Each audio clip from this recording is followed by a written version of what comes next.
Hi everyone, welcome back to Take Over with Sumaiya. I know it's been a while, but yes, I'm now back. I was privileged to attend PyCon Uganda, its very third edition, and it was held at the Ivory Tower in Makerere University. And I was privileged to capture a few snippets for you, and I'm excited to share them with you all today. So enjoy.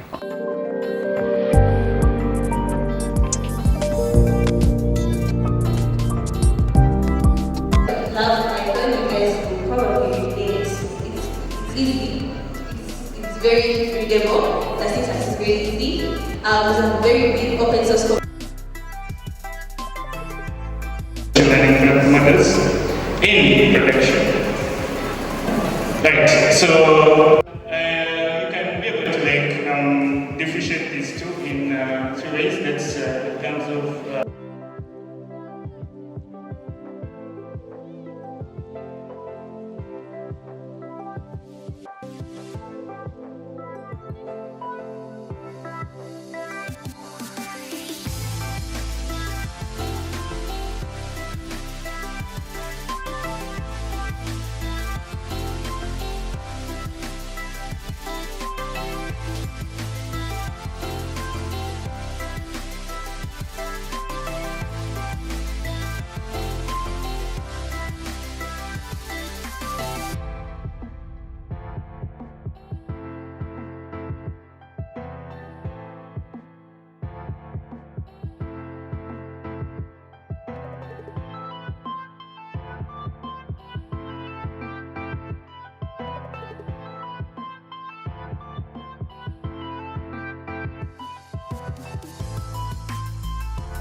It's always great to see different experts to share their knowledge on topics like PyCon Uganda. And as someone who has been part of the first edition of PyCon Uganda, the second and now the third, I really believe that the PyCon community in Uganda is actually growing.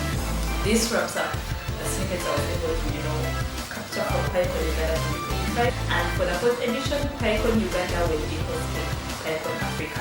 I believe that the dates have been announced already by the team. I look forward to seeing you all there. Please feel free to let me know in the comments if you've ever attended any PyCon or if you've attended any of the previous editions of PyCon Uganda. Let me know what your biggest takeaways are. And if it's been your first time here, please don't forget to hit the subscribe button, share this video with a friend, and connect with me on LinkedIn, Instagram, and TikTok. Till next time.